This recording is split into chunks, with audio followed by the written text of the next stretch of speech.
Friends, प्यारे बच्चों, आपका चैप्टर 2 शेप्स एंड एंगल्स। आज हम पेज नंबर 28 पर एक्सरसाइज करेंगे और हमारा टॉपिक है angle and time. Angle and time, okay.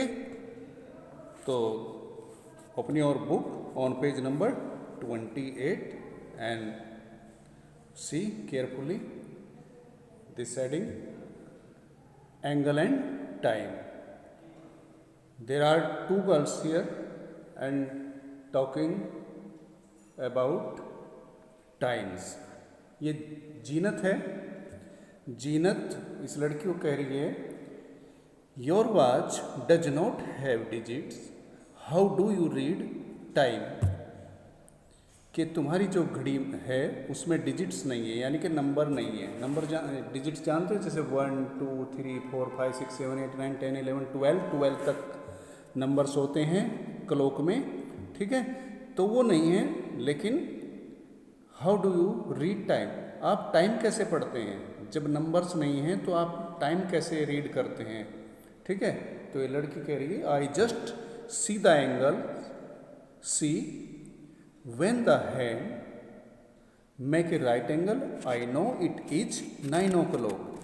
कि मैं घड़ी में देखती हूँ जब राइट एंगल बन जाता है तो मैं समझ जाती हूँ कि वो 9 o'clock हो गया है, ठीक है। तो बच्चों, आपने एंगल्स के बारे में अभी पढ़ा है, आप जानते हैं। आपको आपकी बुक में 3 तरह के एंगल्स हैं, kinds of angles, obtuse angle और less than right angle, second right angle, number 3 obtuse angle या मोर देन राइट एंगल, और एक एंगल मैंने और बताया था आपको, स्ट्रेट एंगल, ठीक है। ये स्ट्रेट एंगल, ठीक है। तो आपकी एक्सरसाइज काफ़ी हो चुकी हैं, आप इनको अच्छी तरह से जानते हैं कि राइट एंगल है, ये मोर देन राइट एंगल है, ये लेस देन राइट एंगल है, ठीक है। तो इसी को और आपकी जानकारी के लिए यहाँ पर कुछ एक्सरसाइज हैं, आपकी समझ में आ जाएगा, आप ध्यान से यहाँ पर देखना। तो ये क्वेश्चन है हमारा, there are many times in a day when the hands of a clock make a right angle. अब जैसे हमारी घड़ी है उसमें बहुत कई बार ऐसी स्थिति बनती है कि राइट एंगल बन जाता है, ऐसे राइट एंगल उसमें बनता है, ठीक है। तो नाउ यू ड्रॉ सम मोर, और यहाँ पर आपको जो ये 3 क्लॉक्स जो बनी है, यहाँ पर आपको उनमें हैंड्स इस तरह बनाने हैं कि उसमें जो हैंड्स के द्वारा जो बना है एंगल वो राइट एंगल होना चाहिए, ओके। वो राइट एंगल होना चाहिए। इस तरह से हमको इसमें हैंड्स बनाने हैं, ठीक है।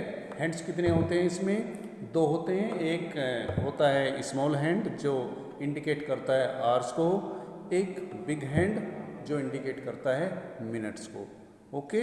तो इसमें हम बनाएंगे, जैसे यहाँ पर ये 3 है, अगर हम यहाँ पर स्मॉल हैंड बनाएं 3 पर, ओके, और मिनट हैंड यानी कि बिग हैंड ये इधर इसको कर दें हम 12 पर, तो आप देख रहे होंगे ये राइट एंगल बन जाता है। ऐसे ही और भी टाइम हैं जब इस क्लॉक में राइट एंगल बनते हैं, तो आपको बस यही ड्रॉ करना है कि उसमें राइट एंगल शो होना चाहिए, ओके। तो यहाँ पर आप देखेंगे ये कुछ इस तरह से बने हैं। तो यहाँ पर ये 3 o'clock है, बिल्कुल क्लियर नज़र आ रहा है कि ये राइट एंगल है, okay. Small hand on number 3 and minute hand eight 12। Same इधर देखेंगे आप, मिनट हैंड 6 पर है और आवर हैंड 9 पर है, और ये भी आपका राइट एंगल है, ठीक है, 90 डिग्री का है। इसमें देखेंगे आप, यहाँ पर भी आप देखेंगे तो ये राइट एंगल है। अब यहाँ पर थोड़ा इसको हम नंबर 1 को इन 2 से भी आप पहचान सकते हैं। देखो ये राइट एंगल के बीच में 2 नंबर आ रहे हैं, ठीक है ना, 1 और 2। यहाँ पर भी देखेंगे आप 6 और 9 के बीच में 2 नंबर आए हैं, 2 नंबर छूट गए हैं, 7 और 8। और यहाँ पर भी आप देखेंगे 9 और 10। अब आपने 3 एग्जाम्पल ये देख लिए। आप कहीं भी इन हैंड्स को एडजस्ट कर सकते हैं, लेकिन उनके बीच में अगर 2 नंबर छूटे हैं तो वो वहीं पर राइट एंगल बन जाएगा। तो आप इस तरह से और प्रैक्टिस कर सकते हैं, आप अपनी तरफ से और बना सकते हैं इसमें, ठीक है। तो ये आपने देखा है, तो राइट एंगल आपको बनाना है, इसमें हैंड्स बनाने, तो आपका ये आंसर हो जाता है इसमें इसका, ठीक है ना। ये क्वेश्चन लिखेंगे और ये आपका हो जाएगा आंसर। आप घड़ी बहुत अच्छे से बनाएंगे, तरीके से बनाएंगे, नहीं तो पता चला आपकी घड़ी गलत हो जाती है तो आप 3 o'clock भी कर रहे हैं तो वो एंगल सही नहीं होएगा, ठीक है ना। तो ये आपको घड़ी बनाने के लिए पहले आप एक सर्कल बना लेंगे। सर्कल आप किन किन चीज़ों से बना सकते हैं आपने डिटेल्स में 4th में पढ़ा है, ठीक है। नहीं तो कंपास तो है ही है। कंपास से क्या होता है कि यहाँ पर हमें सेंटर का पता चल जाता है, सेंटर एकदम बीच में होता है जहाँ पर हम हैंड्स को एडजस्ट करेंगे, ठीक है। और यहाँ पर ये 3 होता है, ये 6 होता है इसके अपोजिट, और ये 12 होता है, और यहाँ पर ये 6 होता है। अगर आप बिल्कुल जैसे प्लस का साइन होता है ऐसे लगाकर इसको नंबर्स को चलोगे तो ये सही बनेगा, ठीक है। और फिर इसके बीच में हम ये नंबर्स ऐड कर लेंगे, ओके। तो घड़ी आपको अच्छे से नंबर बिल्कुल इसको 12 इक्वल पार्ट में डिवाइड करना है नंबर्स को, तभी आपके एंगल सही बनेंगे, okay. Then next question, write what kind of angle is made by the hands at this time, also write the time. what write what kind of angle is made by the hands at this time, also write the time। आपको यहाँ पर देखना है ये जो clocks बनी हैं, आपको बताना है इन हैंड्स को देखकर ये कौन सा एंगल बना रही हैं, और आपको टाइम भी लिखना है, ठीक है। तो यहाँ पर आप देखेंगे ये मिनट हैंड है 5 पर है और आवर हैंड 7 पर है, तो टाइम हुआ 7:25, ओके 7:25, और एंगल हो जाएगा हमारा टाइम 7:25 और एंगल हो जाएगा हमारा इस लेस देन राइट एंगल, ठीक है।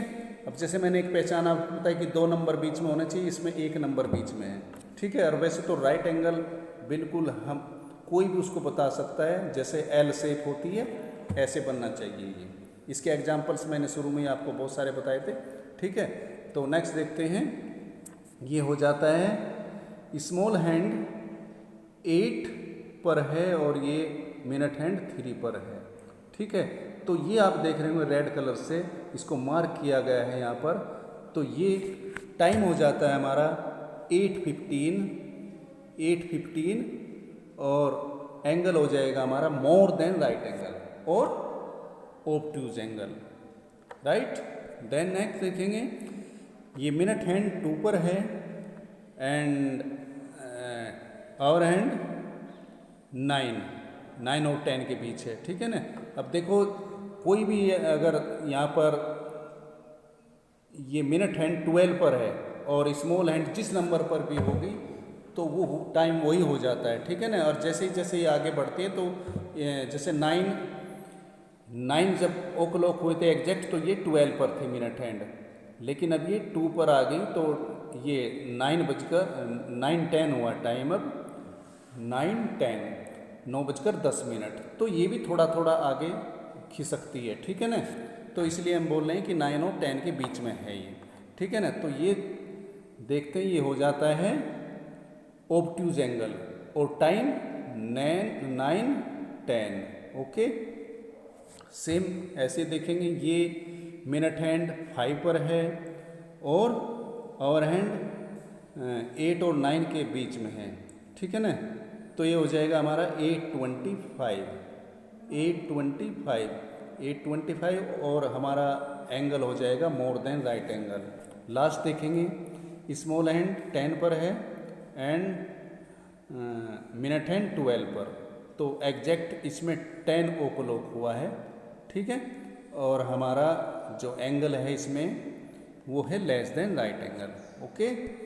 तो ये आपके यहाँ पर आंसर हैं, आप यहाँ पर देख कर ये लिख सकते हैं। Times and kinds of angle. Okay, तो बच्चों आपकी समझ में आया होगा। Thank you. अगर कोई दिक्कत है तो हमसे पूछ लेना फिर। Thank you.